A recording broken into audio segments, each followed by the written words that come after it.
Hello friends, अस्सलाम वालेकुम। कैसे हो आप सभी? उम्मीद करती हूँ आप सभी खैरियत से होंगे और बहुत ही ज़्यादा खुश होंगे। तो गाइज, आज की इस वीडियो में मैं आपको बताऊंगी कि मेरे पास इतना सिलाई का काम कैसे आता है, ऐसे कौन से तरीके हैं जिन्हें मैं इस्तेमाल करती हूँ। और मैं आज आपको भी वही ट्रिक बताऊंगी जो मैं यूज करती हूँ और मैं तरीके इस्तेमाल करती हूँ। आपको भी मैं यही बताऊंगी, अगर आप भी सिलाई के काम करती हैं तो आपके पास भी सिलाई का काम ज्यादा कैसे आएगा। तो आप मेरे साथ वीडियो में बने रहिएगा।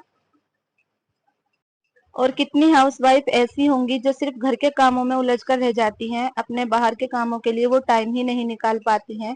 तो मैं आपको ये बताऊंगी कि घर के काम आपको किस तरीके से मैनेज करने हैं, जो आप अपने खुद के बाहर के काम भी कर सकते हैं। चाहे वो सिलाई का हो, बुनाई का हो, कढ़ाई का हो, तुरपाई का हो, सिलाई कुछ भी हो। आप अगर बाहर का काम करना चाहती हैं और आप घर के कामों से फारिग ही नहीं हो पाती हैं, तो आज मैं आपको कुछ ऐसे तरीके बताऊंगी जिससे आप अपने घर के काम भी निपटा लेंगी और बाहर के काम भी बहुत अच्छे से कर पाएंगी। तो देखिए, आज मेरे बच्चे स्कूल गए थे तो मुझे बोल कर गए थे कि मम्मा कचौरी वाले आलू बना लेना। मेरे बच्चे इनको कचौरी वाले आलू बोलते हैं, तो मैंने इनको काट लिया है। तो बच्चों के स्कूल के आने से पहले ही मैं खाना बनाकर तैयार कर देती हूँ। और अब मैं आपको दिखाऊंगी मेरे पास जो सिलाई के लिए कपड़े आए हैं। और देखिए, ऐसा नहीं है कि ये कपड़े सिर्फ मेरे पास एक ही दिन में आए हैं, क्योंकि झूठ की बुनियाद पर कुछ भी टिका नहीं रहता है ज्यादा दिन। तो देखिए, जितने भी मेरे पास कपड़े आए हैं, आप ये मान लीजिए कि मेरा बहुत ज्यादा बड़ा बुटीक तो नहीं है कि मैं ऐसे ही झूठ बोलने लगूं कि मैं ये हूँ, मैं वो हूँ। ऐसा कुछ भी नहीं है। मैं जो भी हूँ आपके सामने हूँ। जो भी मैं सिलाई करती हूँ या जो भी मेरी लाइफ है और जो भी मेरी दिनचर्या है, मैं सब आपके साथ शेयर करती हूँ। तो जैसा कि मैंने आपको बताया था कि मेरी तबीयत भी खराब थी, तो इस वजह से भी मैं कपड़े नहीं सिल पाई हूँ। और मेरे पास सिलाई आती भी है, बहुत ज्यादा नहीं आती, पर आप ये मान के चलिए कि बस इतनी सिलाई मेरे पास आती है कि अगर मैं दिन में 3 सूट भी सियूं ना, तो मुझे सिलाई के कपड़ों की कमी नहीं रहती है। मतलब इतना ज्यादा बड़ा भी नहीं है मेरा काम और ज्यादा छोटा भी नहीं है। और सच पूछे तो इतना ही मैं कर भी पाती हूँ। अगर बहुत ज्यादा आने लगेगा तो क्या फायदा, कस्टमर कपड़े वापस ले जाएंगे, जो कि मैं बिल्कुल नहीं चाहती हूँ। क्योंकि घर और बच्चों के साथ सिर्फ मैं इतना ही कर पाती हूँ जितना मेरे पास काम आता है। कितनी मेरी बहनें ऐसी हैं जो कर पाती हैं, मतलब उनके पास इतना भी काम नहीं आता है जो वो एक दो ही सूट सी लें। तो बस आज मैं कुछ ऐसे तरीके उनको बताऊंगी जिनको अगर वो फॉलो कर लेंगी तो उनके पास भी कपड़ों के सिलाई की कमी नहीं रहेगी बिल्कुल भी। तो सबसे पहले तो मैं आपको यही बताना चाहूंगी कि आप अपने घर और परिवार को कैसे मैनेज करें जो आपको बाहर के कामों के लिए भी टाइम निकल जाए। देखिए, ऐसा नहीं है कि अगर हम सिर्फ बाहर का ही काम करते हैं और घर का काम हम पेंडिंग छोड़ देते हैं। ऐसा तो बिल्कुल भी नहीं होता है। बच्चे और घर और परिवार के साथ हमें सभी काम करने होते हैं। तो सबसे पहले तो हमारा घर का काम है, क्योंकि हम बाहर जाकर तो जॉब करते नहीं है कि घर पे कोई कुछ भी कर रहा है। हम तो अपनी शॉप पर आ गए हैं। जो होम बुटीक होते हैं, जो घर पर ही सिलाई करती हैं या घर पर कुछ और काम करती हैं, तो उन्हें सबसे पहले अपने घर के काम निपटाने होते हैं। तो मैं यही बताऊंगी कि घर के काम आपको किस तरीके से मैनेज करने हैं जो आपके पास टाइम निकल जाए अपनी खुद की कमाई के लिए। तो देखिए, जब हम रात में सोते हैं तो जाहिर सी बात है हम खाना वगैरह खाते हैं। तो आपको ये करना चाहिए कि आप रात के बर्तन रात को ही धो दिया करें। क्योंकि अगर हम सुबह के लिए कोई काम छोड़ देते हैं तो जितनी भी देर में हमारे बर्तन धुलेंगे इतनी देर में हम कुछ और कर पाते हैं। देखिए, इतनी सारी चीजें हमें सिर्फ इसलिए सोचनी पड़ती हैं क्योंकि हम बाहर का कुछ करना चाहती हैं। और जो हाउसवाइफ और जो मेरी बहनें औरतें घर बाहर का भी नहीं करती हैं, तो देखिए रात को तो बर्तन छोड़ने ही नहीं चाहिए। बर्तन तो रात को ही धोने चाहिए, सुबह के लिए नहीं रखने चाहिए उनको, तो बर्तन रात को ही धो दिया करें। और जो भी आपको सुबह को बच्चों को नाश्ते में बना के देना है या दोपहर में खाना बनाना है, उसको आप रात में ही सोच लिया करें, क्योंकि इतना करने में टाइम नहीं लगता है जितना सोचने में टाइम लगता है। अगर हम सुबह को सोचेंगे कि क्या बनाना है क्या बनाना है, तो हमारे बनाने का भी टाइम निकल जाएगा और हमारे पास टाइम और कामों के लिए भी नहीं बचेगा। तो रात में ही सोच लिया करें कि हमें सुबह को ये बनाना है। और अगर आपके बच्चे स्कूल जाते हैं तो रात में ही उनकी ड्रेस पे प्रेस वगैरह, उनके shoes socks tie belt bag bag सब उनके रात में ही तैयार कर दिया करें, क्योंकि सुबह को आजकल बच्चों की टाइमिंग स्कूल की बहुत जल्दी होती है, और किसी के घर में 2 हैं, किसी के 3 हैं, किसी के 4 हैं। माशाल्लाह मेरे 4 बच्चे हैं। तो मैं रात में ही सब कुछ अपने बच्चों की चीजें तैयार करके रख देती हूँ, क्योंकि फिर सुबह को नहीं तो एक बेटा तो मेरा वैन से जाता है, उसकी वैन निकलने का डर होता है। उसका स्कूल घर से काफी दूर है, अगर उसकी वैन निकल जाती है तो हम छोड़ ही नहीं पाते हैं उसको स्कूल। तो देखिए टाइमिंग का बहुत ज्यादा ख्याल रखना है आपको। और जो भी आपको अगले दिन काम करने हैं वो आप रात में ही सोच लिया करें, और अपने घर के कामों की एक टाइमिंग बना लें कि हमें इस टाइम पे ये करना है। और मैं तो ये कहती हूँ कि आप लिख लें कि हमें इस टाइम पे ये करना है और इस टाइम पे ये करना है। कितनी मेरी बहनें तो ऐसी भी हैं जिनको बच्चों को स्कूल से भी लाना होता होगा, जैसे मुझे लाना होता है। मैं 12:45 घर से निकल जाती हूँ, क्योंकि एक मेरी बेटी बहुत ज्यादा दूर तो नहीं जाती है, पर इतनी दूर जाती है कि ऑटो से जाना पड़ता है, तो मैं उसको भी लेने जाती हूँ स्कूल से। तो अगर आप इस तरीके से अपने घर के कामों को मैनेज करेंगी तो आपको बाहर के कामों के लिए भी टाइम निकल जाएगा। तो देखिए ये मैंने सूट कटिंग कर लिया है, और अब मैं आपको इसकी स्टिचिंग करके दिखाऊंगी। और इसकी स्टिचिंग दिखाने का मकसद सिर्फ यही है, जो गले पर पैच वगैरह या लेस वगैरह के हम सूट सिलते हैं उनको हमें किस तरीके से सिलना चाहिए। तो देखिए ये ना सूट के साथ ही आया था, गले के लिए पैच और दामन के लिए बॉर्डर। तो देखिए जो हमारा पैच है, पहले हम इसको इस तरह दोनों साइड से, तीनों साइड से, यहाँ से भी और इधर से भी सिलाई लगा लेंगे, यहाँ भी और यहाँ भी। इस तरीके से सिलाई लगाने के बाद पहले ही, अगर जब हम इसको अपनी कमीज के ऊपर लगाते हैं तो बहुत अच्छे से लग जाता है, झोल वगैरह नहीं आता है। और ये एक लेस की तरह हो जाता है पीस। जैसे एक लेस होती है ना कि बस लेस को रखकर सिलाई लगानी होती है, लेस को फोल्ड करना नहीं होता है कहीं से भी। तो ये इस तरीके से हो जाएगा। जो भी इसका एक्स्ट्रा कपड़ा है उसको तीनों साइड से फोल्ड कर देना है और फिर इसको कमीज के ऊपर लगाना है। इस सूट की कटिंग मैंने आपके साथ शेयर की थी, मैंने वीडियो वो अपलोड की है सूट की कटिंग की। तो देखिए ये वैसे तो सूट प्लेन है, पर ये जो गला और दामन इसके साथ आया है, इसी तरह का सेम बिल्कुल इसका दुपट्टा है पूरा भरा हुआ, जिनका वो सूट है उन्होंने मुझे दिखाया था। कि मैंने उनसे बोला था कि ये किस तरीके का सूट है, तो उन्होंने मुझे दिखाया कि इसका दुपट्टा है, इसलिए ये बॉर्डर और गले के लिए ये डिजाइन की पट्टी दी है। तो ये बहुत ही प्यारा सूट लग रहा है उनका। और जो इस तरह की हम सिलाई लगाते हैं वो बिल्कुल किनारी पर लगानी होती है, क्योंकि अगर हम थोड़ा गैप लगाकर सिलाई लगाते हैं तो फिनिशिंग नहीं आती है। इस तरह की किसी भी चीज पर बिल्कुल किनारी पर ही सिलाई लगानी चाहिए। तो देखिए एक्स्ट्रा धागे मैंने कट कर दिए हैं और इसकी तीनों साइड सिलाई लग गई है। अब जब हम सूट सिलाई करते हैं तो हम उसके गले की कटिंग भी करते हैं। तो जो हमारे गले की बीच की कटिंग की बुकरम होती है उसको फेंकना नहीं है, और उसको इस तरह से जोड़कर हम दूसरे गले की भी कटिंग उसमें से कर सकते हैं। तो देखिए 2 पीस तो मैंने जोड़ दिए हैं, एक पीस इसमें नीचे की साइड इस तरीके से जोड़ देना है ताकि हमारे गले की लंबाई इसके अंदर आ जाए। और बिल्कुल जिस तरीके से हम गले की कटिंग करते हैं सेम इसी तरह से कटिंग करनी है। ये वाली फॉर्म को फेंकना नहीं है, क्योंकि ये काम आ जाती है। इस तरीके से हम इस तरह जोड़कर भी अपने गले बना सकते हैं। तो इस गले की ब्रॉड है 5 इंच, तो मैंने इसका हाफ ले लिया है 2.5। और गले की लंबाई है 6.5 इंच, तो मैंने इसका निशान लगा लिया है 7.5 इंच पर, क्योंकि 1 इंच ये गले के दबाव में आ जाएगा। और इस तरह से निशान लगाने के बाद एक तिरछा निशान लगाना है 1 इंच का यहाँ पर, और इस तरीके से गले की शेप दे देनी है। और जो निशान हमने लगाए हैं उसी के ऊपर गले की कटिंग करनी है इस तरह से, और साइड में से एक्स्ट्रा बुकरम को काट देना है।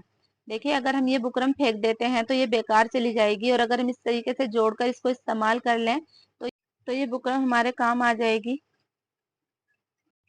किसी भी तरह पैसे का मिसयूज नहीं करना चाहिए, हर तरीके से पैसे बचाने की कोशिश करो। देखिए हम इसको साबुत बुकरम में से भी इसी तरह से गला निकलना था, और हमने जोड़कर भी इसको इस तरीके से निकाल लिया है। अब इसको कपड़े पर रखना है इस तरह, और एक निशान लगा लेंगे गले के बीच में 5 इंच, ताकि जब हम इस गले पर सिलाई लगाएं तो हमारा गला इधर उधर फैले नहीं। इस तरह से निशान लगाकर ही गला बनाना चाहिए। नहीं तो हमारा गला या तो इधर की साइड से या उधर की साइड से फैल जाता है। और इस तरह से गला कपड़े के ऊपर रखने के बाद बुकरम के ऊपर एक सिलाई लगानी है। और अब मैं आपको बताऊंगी कि ज्यादा सिलाई किस तरीके से आती है, कौन से तरीके हमें अपनाने चाहिए कि हमारे पास सिलाई के कपड़ों की कमी ना रहे बिल्कुल भी।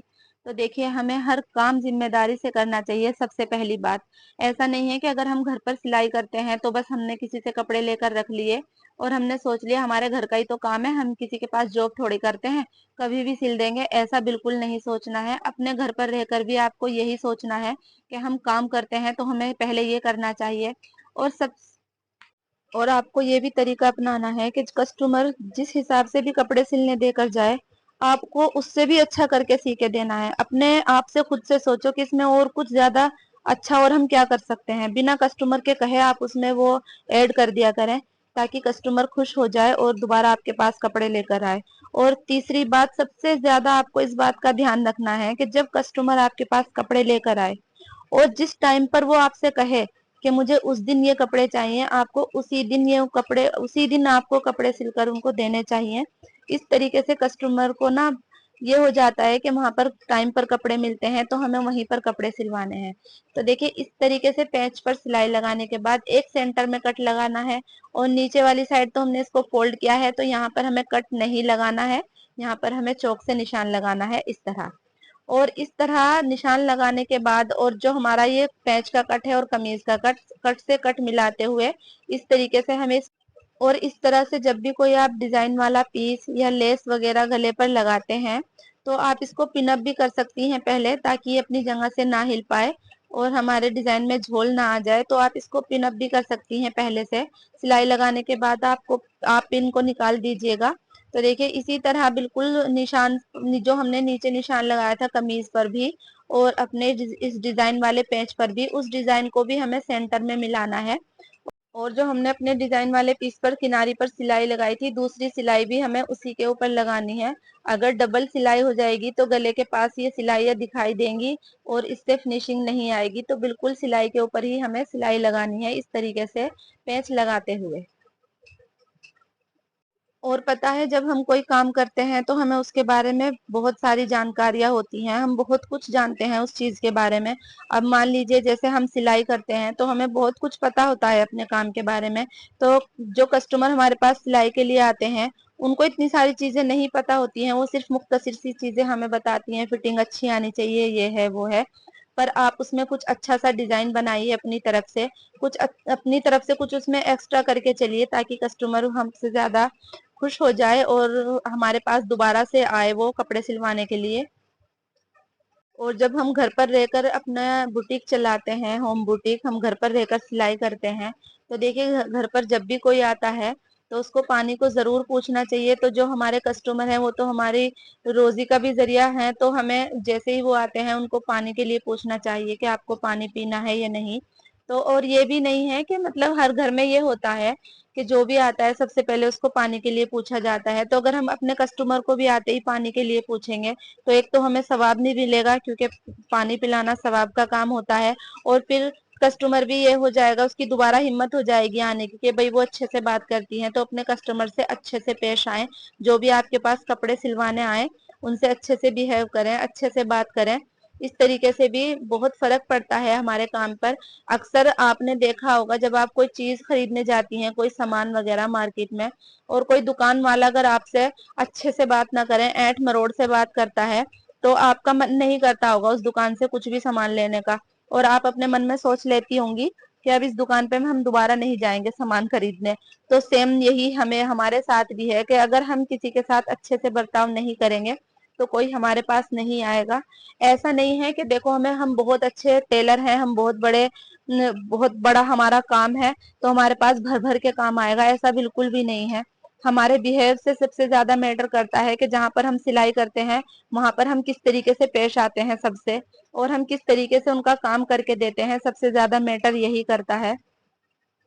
तो आप अच्छे से सिलाई कीजिए, अच्छे से कस्टमर से बात कीजिए, तो बिल्कुल भी आपके पास कपड़ों की, बिल्कुल भी सिलाई के काम की बिल्कुल भी कमी नहीं रहेगी, इंशाल्लाह।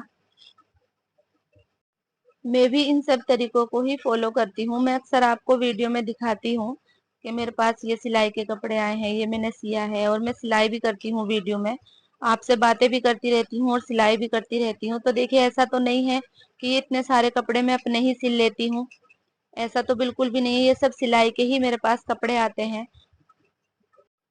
और देखिए जब मैंने इस सूट की कटिंग की थी तो मैंने आपसे ये बताया था, मैंने जो वीडियो में शेयर की थी आपसे ये वाली बात, कि मैं फ्रंट वाला पीस गला बनाने के बाद कटिंग करती हूँ। तो देखिए वो कटिंग मैं इस तरीके से करती हूँ।